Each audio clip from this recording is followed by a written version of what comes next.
creepy inheritance house. And who did I find there? Unexpectedly, my mother inherited a house and the country from my elderly aunt, my mother's sister. Although you can hardly call it a village, more like a holiday village. I had been there only once, like my aunt was celebrating her anniversary. I didn't like it then because of its gloominess and heavy atmosphere which was transmitted by neighborhood with a cemetery. Who decided to build houses next to the cemetery is a mystery to me. Aren't there not enough other places?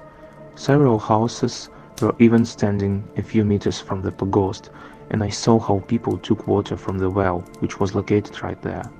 I didn't think I would come back here again someday.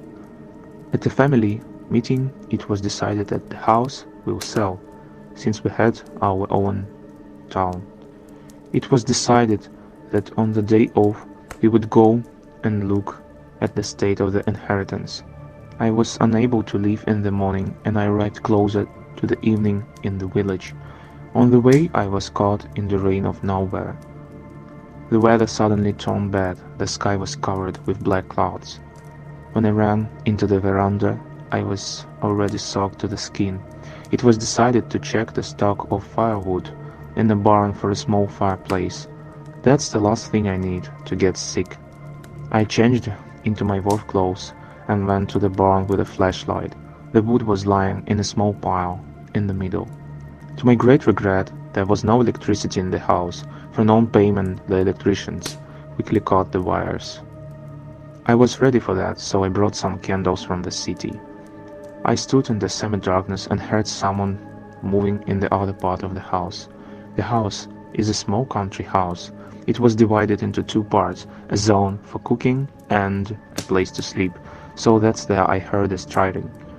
Such anger seized me that already settled here a homeless man.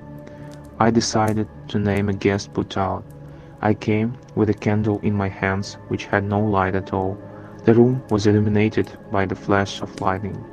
I looked closely, and it was true, someone was lying on the couch. I remembered the flashlight in my pocket. I recoiled from what I saw.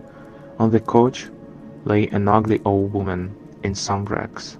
When she saw me, she stretched out her toothless mouth in a smile that made me even more afraid, and stretched her arms towards me. A hissing sound came from her throat. "What are you doing here, old woman? Are you trying to scare me?" At this grandmother began to laugh in human laughter and tried to get out of bed. Without thinking twice, I rushed to the neighbor's house. My feet were spread in the mud, but I was determined to find out that an invited guest was in my house. The neighbors were a family with many children, and the head of the family, after hearing my story, didn't really want to go with me. But then somehow strangely glanced with his wife, he still agreed. When we went into my house, I shone a powerful flashlight.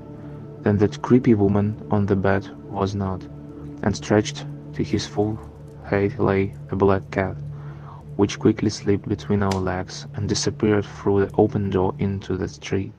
The neighbor laughed at me. "What are you city people so impressionable? You've got the cat confused with the grandmother." I said nothing. After all, he would not believe me anyway. Naturally, I didn't sleep all night, and in the morning I left on the first train. We sold our summer house for next to nothing to the very neighbor I was running to. To this day I still have a residue from this mystical story. What kind of grandmother was lying on the couch? And there she went.